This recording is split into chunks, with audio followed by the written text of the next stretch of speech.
Selamat datang saudara-saudari. Kita belajar hari ini menerus di pengurusan iaitu harta benda kita. Bolehkah kita serahkan semua harta benda kita kepada Tuhan bila Tuhan menanya kita? Kita mahu belajar macam mana? Kerana kita sudah dengar bahawa pemilikan itu adalah dengan Tuhan. Tetapi kita hanya pengurus apa yang Tuhan beri. Tetapi dalam hidup kita banyak harta yang kita ada. Rela ke kita memberi kepada Tuhan? Kita belajar dalam Matius babak 6. Mari kita mencarinya. Matius babak 6 ayat 19 sampai 21 berkata, harta di syurga. Mana harta kita? Harta kita ada di bumi ini atau harta kita ada di syurga? Tuhan memberi kita sedikit peringatan. Mari kita membacanya.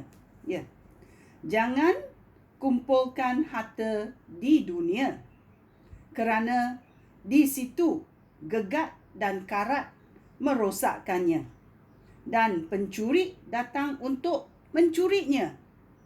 Kumpulkanlah harta di syurga, kerana di situ gegat dan karat tidak dapat merosakkannya, dan pencuri tidak datang untuk mencurinya.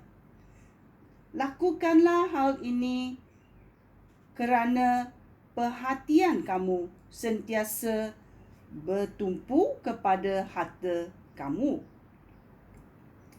Dalam hidup ini, kita selalu tumpukan apa yang saya ada. Kuasa, harta benda, rumah, kereta. Banyak benda yang kita peluk dengan keras. Tidak mahu melepaskannya. Tuhan berkata, janganlah kumpul harta di dunia, kerana di situ gegat dan karat merosakkannya, dan pencuri datang untuk mencurinya. Dalam kita melihat gempa bumi boleh merosakkan segala harta benda kita. Air bah boleh merosakkan segala harta kita juga. So Tuhan mengingatkan kita, kumpulkanlah harta di syurga, kerana di situ gegat dan karat tidak dapat merosakkannya, dan pencuri tidak datang untuk mencurinya. Kita mesti tahu di syurga tak ada pencuri juga. Lakukanlah hal itu kerana perhatikanlah supaya kamu sentiasa bertumpu kepada harta kamu. Di mana? Di syurga atau di bumi? Kita mesti pilih. Dan kita mesti sedar dengan minda yang betul. Dan juga kita mau selidiki Kolose babak 3. Babak 3 ayat 1-2 berkata, kamu sudah dihidupkan semula bersama-sama Kristus. Oleh itu, kamu harus mengingini perkara-perkara yang di syurga. Di tempat Kristus duduk di atas takhta di sebelah kanan Allah. Adakah kita menselidiki atau merenung harta-harta di syurga? Sebagai orang biasa, iman kita tidak sekuat itu. Tetapi kita belajar kerana Tuhan berkata, inginkanlah perkara-perkara yang di syurga, di tempat Kristus duduk di atas takhta di sebelah kanan Allah. Ayat 2 berkata, hendaklah kamu memusatkan fikiran kamu kepada perkara-perkara yang di syurga, bukan kepada perkara-perkara yang di bumi. Hal itu demikian kerana kamu sudah mati dan hidup kamu tersembunyi dengan Kristus di dalam Allah. Hanya Kristus yang dapat menyebabkan hidup kamu betul-betul bererti.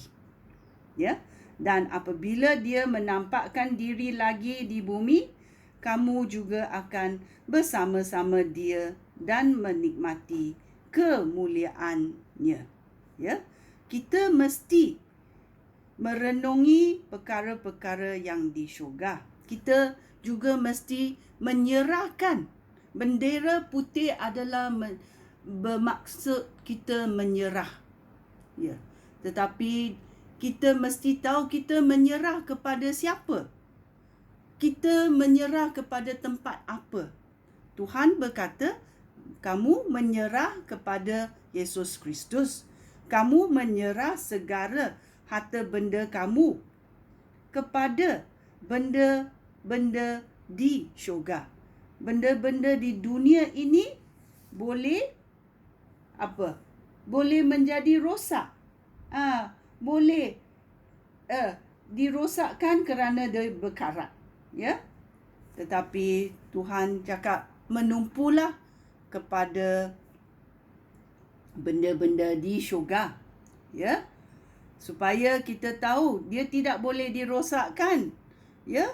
Mari kita semua mengingati bahawa kita pergi ke syurga, harta benda kita di syurga. Ya. Ada satu contoh, bila kita membuat kerja di bumi ini yang disuruh oleh Tuhan, ya, tetapi kita tidak mendapat apa-apa balasan di bumi ini, kita mesti tahu bahawa berkat kita ada di syurga kerana sudah dihantar kepada syurga. Ya. Bila kita buat kerja, kita tidak menerima terima kasih, tetapi hadiah itu, terima kasih itu telah di syurga. Kita mesti tahu. Kerana bila kita menyerah kepada Tuhan, Tuhan akan memberi kita balik apa yang berpatutan. Ya, kita menyerah kepada Tuhan segala harta benda kita dengan rela hati. Kita ingat akan apa yang disimpan oleh Tuhan di syurga untuk kita. Okey? Sekian. Terima kasih. Shalom.